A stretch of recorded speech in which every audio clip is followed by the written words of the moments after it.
Welcome back to The Price of Business. This is William Edmundson filling in for Kevin today, and we're excited. We've got Brendan Neef, President and CEO of Victory Transportation Systems. Brendan, how are you today? Good morning. I'm good. How are you? Good to talk to you again. Oh, great to talk to you. I know the last time we talked, we got to talk a lot about business, and I've got a couple of questions for you, but there's some folks that I know you as a guy who really gets things done and really helps businesses out, but why don't you tell folks exactly what your company does, and then we'll get into some discussions. Sure, look forward to it. We're a hot shot company here in Houston, Texas, and we also have a brokerage division as well. And what our claim to fame is, we help people move their transportation needs anywhere around town or anywhere in the continental United States. People that usually call us need something picked up and delivered right away. It's kind of urgent to get to where it's going, or their customer needs it for their job they're doing, or something's broke down at a plant. So we're kind of an expediter or hot shotter, and everything we do is on a time-sensitive time frame. So, and we do anything from small orders up to big tractor trailer loads. So we can cover a wide range of different transportation needs. And then through our brokerage, we can help overflow coverage for our customers, or if our customers are needing to get something back into the Houston area from anywhere in the continental United States, we can find them a person wanting to get back to that part of the city or part of the country and move the load for them that way as well. That's perfect. And I know your website is victorytrucks.com, and if you go through their website, you can see what he's talking about. Brendan's team can really take just about anything you have, whether it'll fit in your pocket to really heavy machinery or parts for refineries or what have you, and that's a pretty unique service. So I know a lot of people are very happy when they get your company on the phone because they need something and they need it now. Yes, sir. That's our claim to fame. Thank you. Yeah. So one thing I was looking at on your website is something that I really like about companies. You and I have talked before about running businesses and some things that I've done at Abbey Executive Suites and other companies that I've run in the past, and that is you're able to have a strong culture at your company. And on the website, there are three things that stand out to me right away, and it's the history, the culture, and the values. Tell us what that means to you as a businessman to have those kinds of footings in place on your business.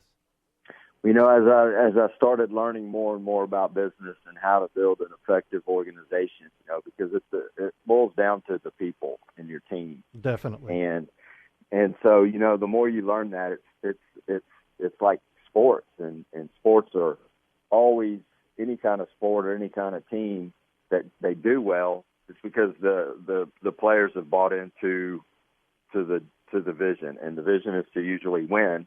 But how do you do that? And so when you start getting everybody on the same page, you start having people, your team, participating in how things can be more efficient, how things can run better.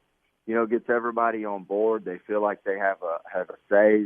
They take ownership and they look out for one another. And you really start to see the company grow and develop when you build a great culture, because it doesn't matter what kind of strategy, what kind of game plan you have if your people can't execute it or don't want to execute it.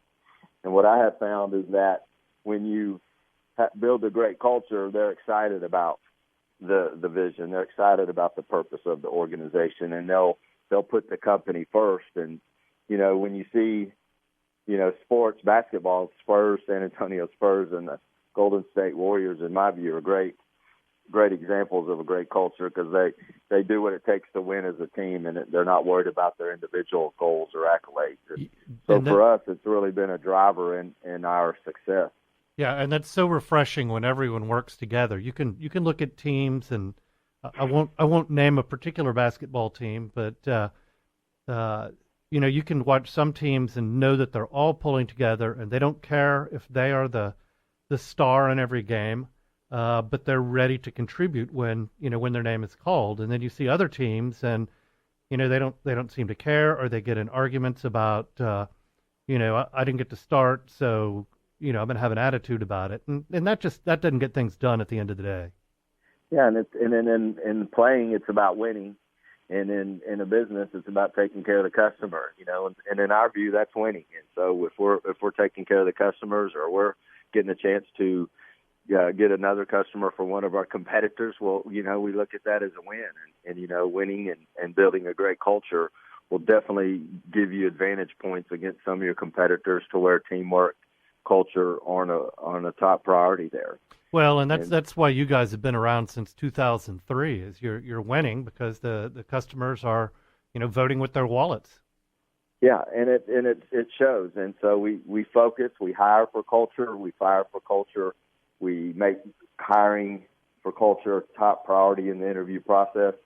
We make interviewing a very strong part of the company. We've figured out certain interview processes that work for us, that fit for our hiring needs when we are hiring. And there's certain things that if they don't do well on those questions, then, they may be a great talent and have a lot of experience in our industry, but if they don't pass those things in certain questions and our interview process, then we won't hire them. And, that's again goes back to, we're hiring for culture, not necessarily the best player, because sometimes the best players don't work well in the team environment. That's exactly right. Well, I'm looking at your website right now, again at victorytrucks.com, and I'm looking at a kind of a highlighted square, and this is great. It says the following. It says, creating a culture of accountability, creating a culture of fanatical discipline, creating a culture of excellence, creating a culture of determination, creating a culture of teamwork. And then it says victory. And boy, if you can put those things together, you're bound to be successful. So good job on that.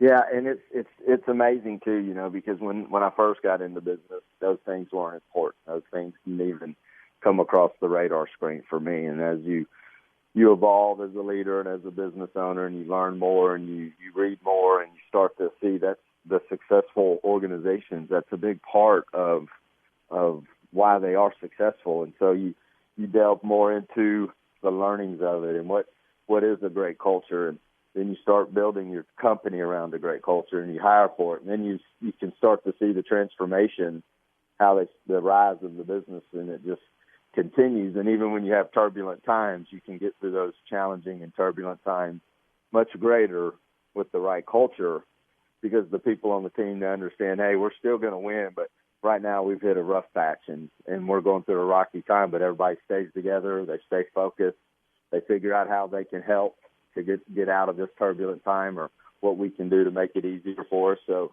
yeah, it's amazing. The old saying is, a good culture eats strategy all day long. Well, absolutely. And, when your team members feel like you're listening to them and that their opinion matters, you may not take every suggestion they give you and implement it, but the fact that you're listening as a leader means a lot to your team.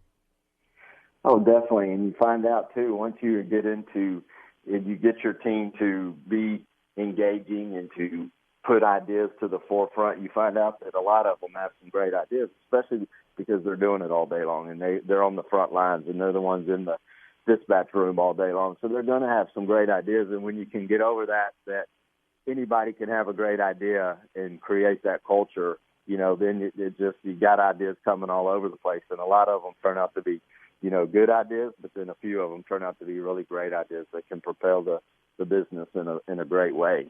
Exactly. And, sometimes people will come up with an idea that, you just kind of put your hands on your head and say, wow, where have we been? Why didn't I think of that? Yeah, why didn't I think of that? And how long have we been doing things this way when we could have, done it that way? Yeah, and when you create that mentality of what can we make better, how can we better create that experience for the customer? Because our view is it's an experience that's going to keep that customer calling back. And so we're always driving the people to think, how can we make things easier for the customer, or in our sense too, the driver. So because making the driver's jobs easier is going to benefit the company, because it's going to benefit the customer. So we're always encouraging and having contests and seeing who can come up with the better ideas. And it's a friendly competition, and friendly competition makes work fun. And when you're in the grind of dispatch room all day long, doing some things that have fun and creating that camaraderie and contest environment. It just makes the day go faster, and they want to take care of the customers. Sure. It makes them want to do a better job for our drivers and for our customers. So that's it's been huge for us, no question. Well, we've got less than a minute left. I've got one question I've been dying to ask you, and that is, what is the strangest thing that you guys have had to haul or deliver for somebody? Oh my gosh, that's the strangest thing. Well, back in the day, when I first got in this business, I ran for a lab company. So we've hauled some crazy with some different things, that needed testing, some things that were going to be needed for a surgery, from that standpoint, that might be the craziest. And then thinking of the craziest thing when you're just hauling pipes, valves, and fittings. And I'll tell you a funny story. I did haul a Rolls Royce for Little Wayne. There you go. That's a winner right there. Hey, he was needing a video shot in New Orleans. He bought a Rolls Royce, and they had to figure out. He bought it from the Rolls Royce place there over the loop, and then you're trying to figure out how to get it there. And what we ended up doing is just one of our drivers drove it over there. That's just funny. In time for the video. We're out of time for today, but Brendan, thank you as always for being on. And you guys are at victorytrucks.com. Thanks for being on. Thank you, guys. Thank you. Thanks for listening to The Price of Business. That does it for today. We'll be back tomorrow. Thank you for listening.